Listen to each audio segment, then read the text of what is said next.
एक राजा ने एक फकीर से कहा, इस दीवार पे कुछ ऐसा लिखो कि खुशी में पढ़ूं तो दुख हो और दुख में पढ़ूं तो खुशी हो। फकीर ने लिखा, ये वक्त भी गुजर जाएगा। अफसोस उन आँखों पर जो सिर्फ वही देखें जो वो देखना चाहती है। अफसोस उन कानों पर जो वही सुनते हैं जो वो सुनना चाहते हैं। अफसोस उस जुबान पर जो सिर्फ अपने फायदे में बोले। मुस्कुराओ कि रोने के लिए कोई दिन नहीं बना। उड़ो कि उड़ने का हक सिर्फ परिंदों को नहीं है। और ऐसे खिलो और महको कि तुमसे बेहतर गुल इस पूरे गुलिस्तान में नहीं है।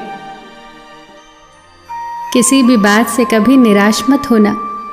अगर तुमसे एक तारा गुम हो गया है तो क्या हुआ, पूरा आसमान तारों से भरा है। और अगर इस भरे आसमान में भी कोई तारा तुम्हारी किस्मत में नहीं है तो भी क्या हुआ, कौन जाने तुम्हारी किस्मत में चांद हो।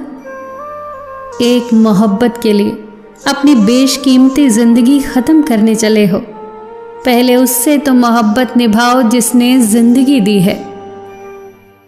अपने जीवन में 2 सिद्धांत अपनाओ। ऐसे जियो जैसे आज पृथ्वी पर आपका आखिरी दिन हो, और ऐसे सीखो जैसे आप हमेशा के लिए जीने वाले हो।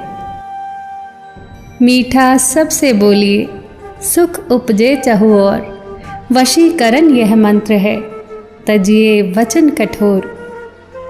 सबसे मीठा बोल बोलना चाहिए, इससे सब तरफ सुख और शांति रहती है। बोलने वाले को भी संतुष्टि और सुनने वाले को भी संतुष्टि। मीठे बोल वशीकरण मंत्र की तरह किसी को भी अपने वश में कर लेते हैं। इसीलिए कठोर वचनों का त्याग करके मीठे वचन बोलो।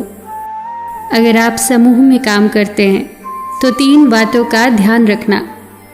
अगर कोई चीज़ खराब हुई है तो मैंने की है, अगर कोई चीज़ आधी अच्छी हुई है तो हमने की है, और अगर कोई चीज़ सचमुच अच्छी हुई है तो आपने की है।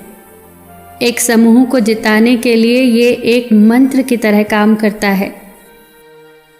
जो देता है उसे कभी याद नहीं रखना चाहिए, और जो लेता है उसे कभी भूलना नहीं चाहिए। एक बार एक आदमी अपना सामान उठाने के लिए एक कुली लेता है। जब वो कुली को पैसे देने के लिए अपनी जेब टटोलता है तो उसे पता चलता है कि उसकी जेब कट चुकी है। कुली उसके चेहरे के भाव पढ़ लेता है और कहता है, चिंता मत करो साहब, आज मैं सोचूंगा कि मैंने बिना कुछ पाने की आशा में किसी की मदद की है। अगर मैं किसी की मदद भी नहीं कर सकता तो मैं काहे का इंसान। कई महीने गुजर गए। फिर एक दिन वो आदमी उस कुली का घर ढूंढकर उसके घर गया।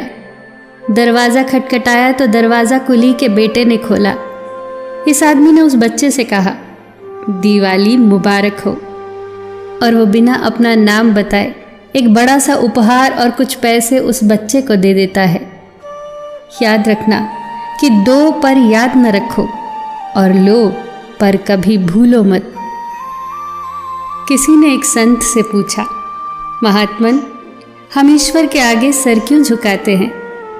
संत ने बहुत प्यारा जवाब दिया, हमारी सारी चिंताएं हमारे मस्तिष्क में निवास करती हैं, और जब हम ईश्वर के आगे अपना सर झुकाते हैं तो वो चिंताएं हमारे मस्तिष्क से ईश्वर के चरणों में पहुंच जाती हैं और हम चिंताओं से मुक्त हो जाते हैं।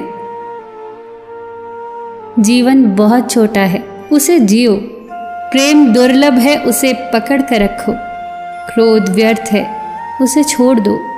भय भयानक है, उसका सामना करो। स्मृतियाँ बहुत सुखद है, उन्हें संजो कर रखो। सबका ख्याल रखो पर अपना भी ख्याल रखो। हमेशा मुस्कुराते रहो, कभी अपने लिए तो कभी अपनों के लिए।